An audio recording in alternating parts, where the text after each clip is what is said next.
Hi everyone and welcome. I'm down here in my wormery, and what you see in front of you is my Vermibag Mini. And my Vermibag Mini is where I keep some of my European nightcrawlers. It was not very long ago that I just launched off a second container with some of the worms that were occupying this bin, or bag I guess. And that container has only been in service for, I don't know, maybe a week or so. It's still a very new bin, maybe a little more than a week, maybe a couple weeks now. But up until just a couple weeks ago, this had been my only game in town when it comes to European night crawlers. I had a similar kind of a situation going on with my African night crawlers as well. The situation being that I had basically all my eggs in one basket. Always left me a little bit on edge, thinking that if anything had ever gone wrong in here with my European night crawlers, or if anything were to go wrong in my other system where I had my African night crawlers, the one and only system that I had African night crawlers in, then that would be the end of it. I would be out of that particular breed of night crawler. So it's a nice little peace of mind to know that I've at this point got a backup to this Vermibag Mini. So this is not the only place where I've got European night crawlers anymore. I'm just looking at this little, whatever this is. I don't think this is a worm. It looks to me more like some sort of a little maggot. I don't know if some sort of a fly or a crawling insect or something made its way in here. I think without knowing what type of a creature that is, I just prefer to kind of snuff it out and not find out what exactly it is. I think we'll just let the mystery end there, unless of course somebody recognizes what type of a larvae that was, but I didn't recognize it. So I don't expect this to be a terribly exciting video. This is kind of a routine feeding, but I figured I'd roll the camera anyway. I've gone, what, about 8 days at this point, I think, since we last checked in on our nightcrawler bins, and then too we had fed all the bins. The one little bit of feedback I do recall from that incident was the incident. Geez, listen to me. I'm calling my feedings incidents. On that occasion, I did try something a little different, which was I tried to assemble all the feeding packages, if you will, for these little guys ahead of time. So I sort of started the video getting into a little bit of a production line. This is kind of cool. This worm has made its way right through this corn cob. There's another little baby worm right on the surface. I had taken a little bit of time in the beginning of the video to assemble little food bundles. So I took newspaper and I wrapped the food that I was going to be giving these guys into those bundles. And then when we finally got into the bins, it was just a matter of dropping those bundles into the container. And I think that the general feedback I got on that was that people didn't seem to care for that so much. So doesn't mean I'm never going to do it again, but I figured this go around we would just feed in a more conventional way, which is where I picked down into the hole a little bit, try to get a sense of how things were progressing since the last time we were in here, and then apply the next portion of food for them. Now this, I think for some reason, I'm not sure, but I think this food bundle goes back 2 feedings. So that would make it not 8 days old, but maybe another week on top of that, something in the neighborhood of 15 days old. And I vaguely remember opening up the food bundles that had been leftovers still last time we came in here, and I remember this older one with that green leaf material in there. It's kind of unusual. I figured in this much time, any sort of leftovers from 2 feedings ago would be close to being completed, but evidently not. This piece of paper, on the other hand, does seem like the majority of the food that may have been bundled into it, may have been consumed by now. But no big deal. I believe that these two bundles we're seeing here now are actually the ones that were part of the last feeding. You know, here I think we can see parts of banana peels, some lingering bits and pieces of the leftovers of what was in these wrappers. Banana peels are definitely a popular item, but would normally take a little bit of time for the worms to make their way through. And you can see that the newspaper, for the most part, is still intact too. So the one thing we definitely have leftovers of is the bedding that these paper bundles introduced into our bin. And I see a worm here, but not a whole lot of other action going on in here. Okay, a couple more right there. So we've definitely got some leftovers from previous feedings lingering in here. I'm wondering if some of the stuff we see lower is just stuff that may have dropped out of the little paper bundles. No big deal. It doesn't seem to me like there's a lot of food remaining in these bundles. This one had a little bit of leftover in it, but not too much. That one with the green in it also had some leftovers. We found a couple banana peels, but I think we're still due for a feeding. Maybe it, you know, maybe it isn't absolutely necessary, but I always like to sort of stay on top of things. I don't want to see the food in my bins completely run out before I start adding more. I figure this is the stuff that they're going to be able to eat now, and it's the stuff that I'm adding now, which might take a little bit of time for the decomposition to take a foothold and start breaking down to the point where the worms can eventually get at it. So we've opened up a nice little hole here where we can place our feeding for today, and we've got so much paper here, so much left over, that I think we're going to just use that as the bedding. I thought about maybe throwing a little bit of leafy matter, some other fresh bedding supply, but it's quite clear that we don't need to in this case because there's just so much leftover paper that we can utilize as bedding in this case.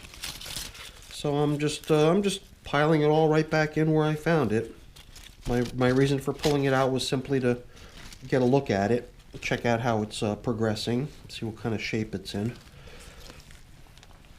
And now that it's been placed down on the bottom, I think we could just pile in a little bit of fresh food for them. And I'm not going to worry about adding bedding. For that matter, I'm not going to worry about adding grit either today. We're just going to plop in some food, and that'll be it for this feeding today. I got a pretty good amount of food here, and nothing says I need to use it all, but I figure I'm going to do the old 2 handfuls, because that seems like a pretty good measure in most cases for feeding my bins. Last week, I believe that's kind of what I stuck to, where all my bins pretty much received approximately 2 handfuls of food, plus all that paper that was wrapping the food. So this time they're just going to get the food alone. One of the bins actually only received 1 handful. I believe it was the newest of the bins, because I just assumed that at that point the bin was still so new that it didn't really require a feeding necessarily. So I just gave the bin 1 handful, as opposed to all the other bins getting 2 handfuls. But if it seems like a good thing to do when we get there, we'll give that one 2 handfuls today as well. And this way all the nightcrawlers will have been fed today. All of them will have gotten the same amount, 2 handfuls of food. And that won't even really be paying too much attention to how much leftovers there are, how big of a population the system has. It'll just give us sort of a cookie cutter way of thinking about what we're doing, and I guess make it easier to remember next time we're in here. Alright, so things look pretty good in here.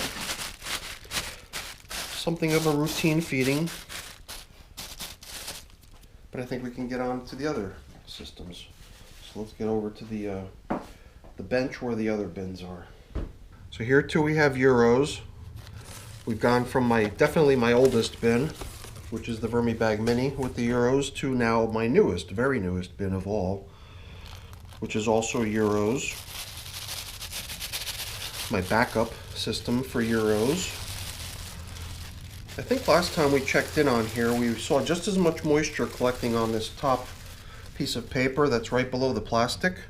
But at that time we had not yet seen any worms coming up to take advantage of that. But here we go, we've got one, getting wise to the fact that we've got a nice damp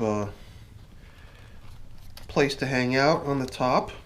And I'm sure it's just a matter of time before more of them start to catch on and start coming over to take advantage of that. I don't think we've got any other worms attached to this paper. The ooh, a big fat worm.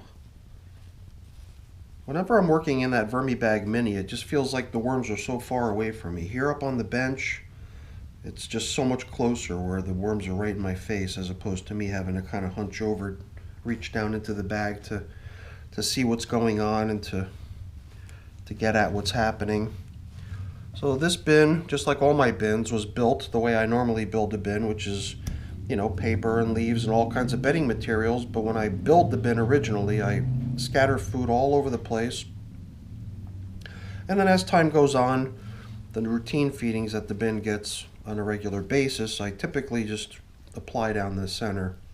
And that would typically afford us a quick way to, you know, zero in on where we should expect to find what remains, if any, of the previous feeding, get a quick assessment of how it's holding up over time, and then it would also, in some occasions, give us a big worm ball, kind of an eye candy situation.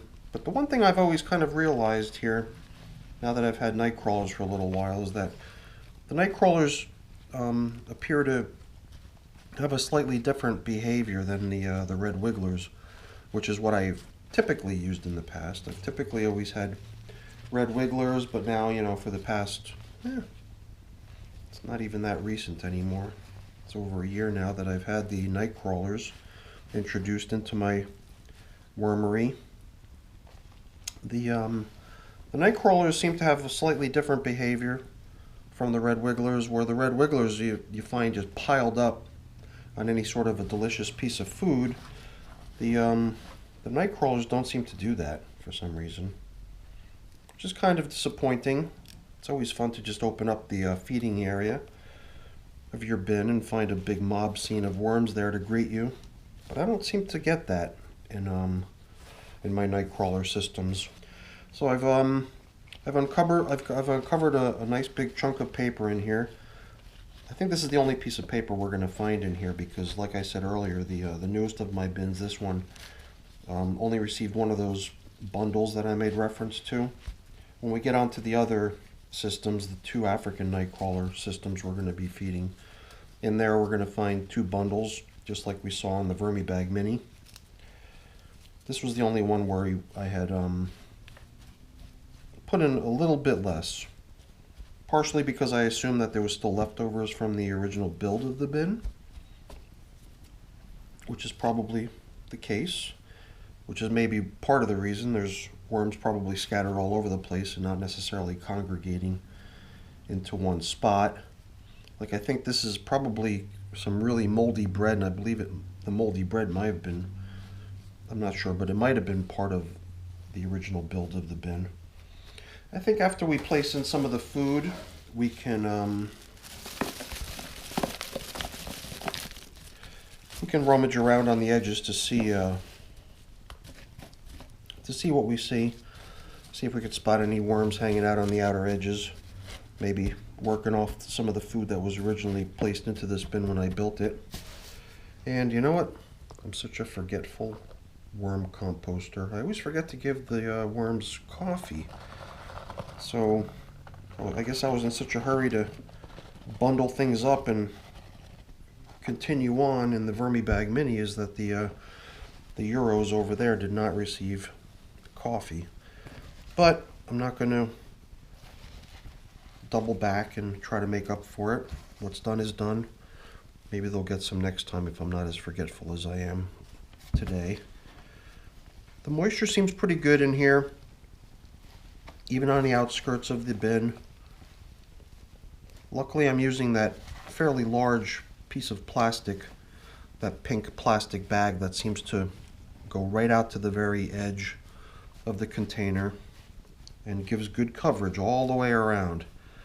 So any moisture that could be possibly kicking off from the freshly added food right down the middle is actually shared throughout the bin. All that moisture even helps hydrate and keep even these materials on the far outskirts of the bin nice and damp and cozy. So I think that's one of the main reasons I like having the coverings on the containers. A lot of people use lids. I like plastic coverings right on the surface of the material. The main benefit to that is that the walls of the container remain nice and dry, and as a result, the worms don't go there. They don't get curious. I mean, maybe they're curious. Maybe they would wander up there to check it out if there was a reason to, and usually the reason to is the fact that you've got a lid, and the lid causes the recirculation of moisture to collect right there on the walls of the container, and then the worms come up to take advantage of it, and that's why you end up seeing, you know, worms cruising around all over the inner surfaces of your container that has a lid, whereas I don't get that, which is my preference. I think I prefer that because I guess the container stays nice and clean on the sides. I don't feel like worms are right there on the brink of possibly climbing out past the lid if they can and getting out of the container. This way I feel like they're just somewhat better contained to the place where I expect them to be, which is down in the bed. I actually do feel like we did see quite a bit more worms on the outskirts of this container than we did right down the middle, which is where the last feeding was applied. I think that's a testament to the fact that the most recently added food, you know, might not quite be at the broken down stage yet where the worms can be taking advantage of it. It might, you know, it might require a little bit more time before they can start eating it. So sometimes going back 2 feedings or more and locating some of those older feedings is where you're going to find the worms, as opposed to, you know, expecting to find them huddled around the most recently added food. I'm just noticing I've only got some of the lights in my wormery turned on. Let me go put this thing back on the shelf and I'll turn a little bit more light on, so hopefully we can see better the next bin. Alright, did that help? I'm not sure. We'll see. Yeah, I think it does help a little bit. I can see better.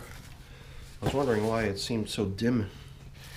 Alright, now we're on to African nightcrawlers. So those were the European nightcrawlers in the Vermibag Mini, and inside of that shallow little bus box that we just fed. And I'm sure that in time, now that we've given them a nice spacious place to hang out, we'll see their numbers increase, although you would have to admit that the population in that last container that we just fed was certainly you know, not overly impressive. Didn't seem like a huge number of worms. But hopefully that'll change. Hopefully in time they'll realize that they've got plenty of space that they can occupy. Hopefully they'll breed and increase their numbers. But now we're into the African nightcrawlers. So the African nightcrawlers, I had originally had one population, and it was just a few weeks ago that I took some out of here and launched off a new bin. We'll feed that bin next. But this is the older of the 2 African nightcrawler systems. I would have to guess that this one is somewhere in the neighborhood of 55 days old. Hey Siri, how many days have passed since September 18th? It was 52 days ago. Yeah. And, you know, The one thing I've been noticing in some of my bins, and I believe I see it here too, is that I've had a fair number of springtails zipping around inside of some of my bins. Usually right when I peel back some of the top surface, I can see them. Maybe it's got something to do with the fact that I'm now better illuminated with the extra light turned on. So I'm starting to sense that maybe the contents of this bin are getting a little bit damp, which I'm sure the worms enjoy. But I guess the problem is that the springtails seem to enjoy it too. And as far as I know, that's not a huge problem either, because the springtails are actually supposed to be a pretty good sort of helper creature in your worm bins to help with the breakdown of stuff. And they don't really, I don't think they cause any harm to the worms themselves. So I don't think there's much to worry about. I think it's just the general texture of the material where it starts to get a little bit muddy, a little bit sticky like this. That's what I don't like so much. So I'm questioning whether I really want to keep this thing as well covered as it has been. Maybe it would be a good idea to let this system air out a little bit more and ventilate. Maybe shed some of the moisture that's collecting in here before things get out of control. Definitely seems pretty damp down at the bottom. I don't water my bins. I don't put water in. I rely on the moisture content of the foods that I'm adding to make their way into the contents of the bin and keep things nice and damp. I mean, I won't say I don't, I won't say that I've never watered any of my bins, but most recently, since I've been running plastic coverings on my containers, I've had much less problems with moisture being lost to evaporation. It just seems like a really nice way to contain and control the moisture in your bins. Just put a piece of plastic on top, and a large portion of the moisture that's already in the bin, as well as whatever moisture gets added as part of the feedings, stays in there. And then when you decide that you want to allow it a little bit more air, a little bit of evaporation, you can simply maybe simply exclude putting the paper back on, just skip it, or even put it back on in such a way that it allows for a little bit more airflow around the sides or something. So I think that's probably what we're going to do here. Maybe we'll allow for some nice moisture to be happening down the middle where the foods are, but maybe we'll allow the outsides, the outer edges, to shed some moisture, because I don't think we need this much moisture in the bin. I'm trying to remember now, I think that this is probably the same stuff we saw on the VERMIBAG Mini. These nightcrawler systems usually all get fed at the same time, and I think that whatever's seeing as leftovers here within this piece of newspaper is probably the same green leafy leftover that we saw in the VERMIBAG Mini. So it doesn't matter. It just takes a little bit more time to get done. But you can see we've got ample amounts of paper in here to serve as bedding. So we certainly don't need to add any here either. Yeah, here we've got a little bit of a party, which is kind of cool to see. Maybe it's just a distinction even between the African nightcrawlers and the European nightcrawlers. Maybe these African nightcrawlers have a greater tendency to huddle together than the European nightcrawlers. Or maybe I just had some sort of a food item in that particular bundle that they really enjoy. So I'm not sure. Still kind of learning the ins and outs of having nightcrawlers. So my knowledge about them is still a bit limited. I'm still learning. And even the differences between them, I still kind of just see them as, kind of nightcrawler behavior versus what I'm used to, which is red wiggler behavior. I still don't feel like I've got a good handle on just the the nuanced differences between the two types of night crawlers that I've got here. So things look pretty good here. I've taken as much of this paper bundle material, this newspaper that we had used to bundle up the food with last few times, and I spread it around a little bit. I did set aside a little bit of bedding material, and maybe I will add some after all, just for the purposes of maybe sopping up a little bit of this moisture. I don't think we necessarily need it in terms of, you know, carbon food content. I think there's plenty in here from that perspective. I think that the main purpose of the little bit of material I just tossed in is for the purposes of sopping up some of the moisture. Maybe it'll help a little bit. Because, you know, here we go, we're putting in some food, and all of this food, as it thaws out, is going to start kicking off a bunch of moisture too. So I think we're probably still going to remain in a fairly damp sort of a situation here within this container. So yeah, I think the best bet is going to probably be to cover up in such a way that the plastic doesn't really go edge to edge, to allow for a little bit of moisture to sneak by the edges. Let this bin air out a little bit and maybe dry off a little bit. I was just curious to see how things look out here on the edge. This stuff does look a little bit more crumbly, maybe not quite as muddy and sticky as we saw down the middle where the feedings have been getting fed, which is good. I just wouldn't want this stuff to get overly dry out here on the edges. I don't want to go from one extreme to the other. I'm not going to worry too much about it. I think things are still pretty good here.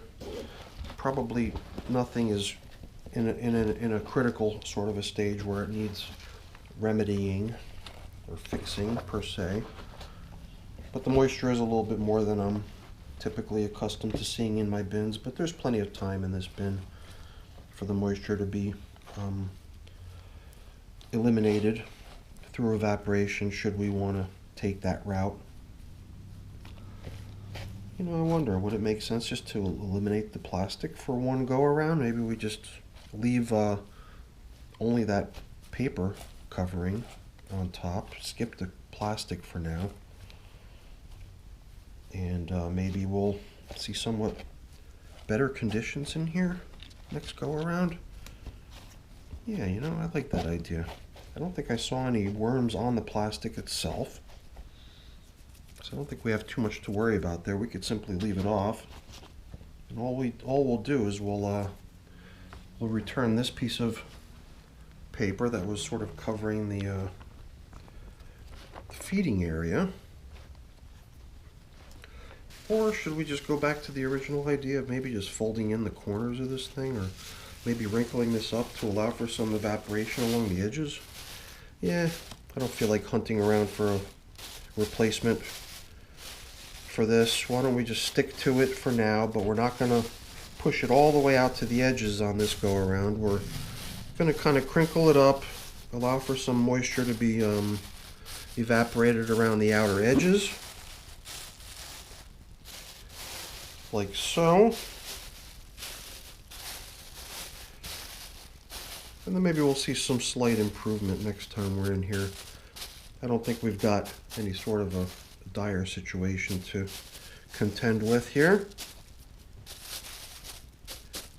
You know, I was so caught up with the whole moisture thing that I just don't remember now. Did we add coffee? I don't even remember, but you know what? I'm not doubling back. If I did, then guess what? The VERMIBAGS didn't get coffee today. But if I'm not so absent-minded, we're just going to make sure that the other African nightcrawler bin does get some. Maybe I'm going to put the coffee in front of me just so I don't forget. All right, let's get the last one fed. Oops, almost forgot the cardboard cover. You know, even that cardboard cover almost goes right out to the edges, and might also be contributing to the retention of moisture in that container. So I don't know, whatever, we'll leave it be, see how things go. Here, I've got a little something different going on. I integrated the cardboard covering and the plastic covering into one. So let's see if we can handle this in such a way that I don't make a big mess. The whole idea behind it was to not make a mess, to make it a little bit easier to handle the plastic instead of having it just flop all over the place. Oops, just ripped my paper. But I think we've gotten all of the worms off of this, even though all of them only amounted to one. So this is African nightcrawler container number 2. It's the newer one of the two. The VermiBag tote has been around for a little while now. 50 some odd days was it? And this one is only a few weeks old. Maybe it's coming up on a month at this point. Maybe coming up on about 4 weeks old. Here too, a good amount of moisture in here. I would have to say it's got a lot to do with that piece of plastic covering the whole system, almost edge to edge. But I don't really feel like messing with that too much either right now. I don't see myself coming up with a viable replacement to that right now. I just want to get this thing fed. And I guess I'll kind of put these systems on watch in the back of my mind. Maybe next time we'll work on addressing moisture. Come in here a little bit better prepared to do so. So like we talked about earlier, this is another of those containers that received 2 food bundles. And I guess what we're seeing here is some of the leftovers from even before. Kind of the same situation. Paper with some green leafy material sort of stuck to it from previous feedings. Still taking some time to get broken down. Here too, I think we're getting a little bit more of a jumble of worms hanging out together. Maybe not as much as we see with the red wigglers, but you know, some worms hanging out over here near the food. Maybe here too we'll see more if we inspect the outskirts of the bin. Maybe the newest feedings are not the place to go looking for worms. Maybe your best bet, if you're really looking to see worms mobbed together, is feedings that date back even further than the most recent feeding. If it's something that lasts, if it's not something that they've maybe already gobbled up and consumed already. I'm just going to take a peek in here, see how things are progressing, see if there's worms hanging out in here. I think this might be potato. These are banana peels, clearly. There's a few worms hanging out in here. I don't know if we have to completely rip everything apart the way we did before. Maybe we'll just kind of leave things in a little bit of a bundle down here underneath the food we're going to add. Let's just take a peek inside this one too to see how things are progressing. Kind of a similar setup, except here we've clearly got carrot shavings combined with banana peel. And not much of a turnout quite yet. Well, I'm sure that's going to change quickly because carrots are kind of a high sugar sort of a food item. And even though there's not a lot of worms on it now, I'm pretty sure we're going to see probably a good turnout down here by the next time we pop in. So before we add the fresh veggie mix and fruit mix, let's throw some coffee in here before I end up walking upstairs with the same amount of coffee that I came down here with. All right. Yeah, we've emptied out half the container, which is good. And you know what? Moisture. I did have just 1 or 2 more handfuls of this little pile of scraps of cardboard and paper. I guess it would make sense just to do away with it here. Allow it to suck up maybe a little bit of the moisture that gets introduced by the food that we're adding today. So I've managed to get rid of the majority of the food I came down here with. But I'm not going to force it. I don't want to dump it in here just because I've got it. It can certainly go right back into the freezer, and we'll give it to them the next go around. I think this is plenty for now. Let's cover up by doing what we did before. We'll just kind of scoop around the outer edges, kind of roll the material that we heaped aside to make room for the new feeding back in to cover up with. At the same time, we could see how things are looking on the outskirts of the bin. Here we can see some scraps from previous feedings. That's a stem of a banana. The material has a nice moisture content to it, as you would imagine. Although it's kind of interesting, this leafy material down near the bottom seems like it didn't really pick up a lot of moisture, so it's not that damp. I guess my first impression from looking in here was that maybe things were a little bit more damp than I would want them to be, but maybe it's not the case. Maybe just in that last container, maybe in the Vermibag tote, the way we restored the plastic covering with some breathing room around the edges might be sufficient to get us back on track over there. Because look at that, even here too, some of these leaves look like they're still kind of dry. I mean, not dry, but they're certainly not damp or sticky or muddy or anything like that. There's not even a lot of worms hanging out over on this side either. So I don't think moisture is really an area of concern in here. I think the only place we saw moisture that might be of any concern is where we already took the necessary steps to allow for a little bit of ventilation, so I think we're going to be in good shape. Yeah. A lot of times if you see a lot of stuff stuck to your glove like this, it's kind of an indication that maybe things are a little bit more damp than they need to be, but I don't think it's too bad, so I'm not going to worry. All right, very good. Well, I'm glad I checked in. Seems like it was maybe not terribly critical, because we did find leftovers in almost every case. But I typically like to sort of stay ahead of the curve and just make sure that the systems have a good supply of food, maybe even an overly plentiful amount of food. That's just my kind of approach to this in most cases. Sometimes it causes little outbreaks, sometimes you see springtails, sometimes you see mites, sometimes you see fruit flies, but then I cope with that when I get to that stage. Luckily, I think things are looking pretty good in here, so I'm not going to worry. Ugh, making a mess. Try not to shake any more of this stuff off my glove. I'll just hold my glove hand nice and still until I can get over to the sink and clean up. But cleaning up is no fun, so I'm not going to keep you around for that. I'll just leave it at that. This is the end of the video. Hopefully you enjoyed it. If you did, then please, as always, please remember to give me a quick thumbs up. That's always really appreciated. And also consider subscribing to the channel too. That's really appreciated as well. All right, everyone. Have a great day. Thanks so much for watching. Bye-bye.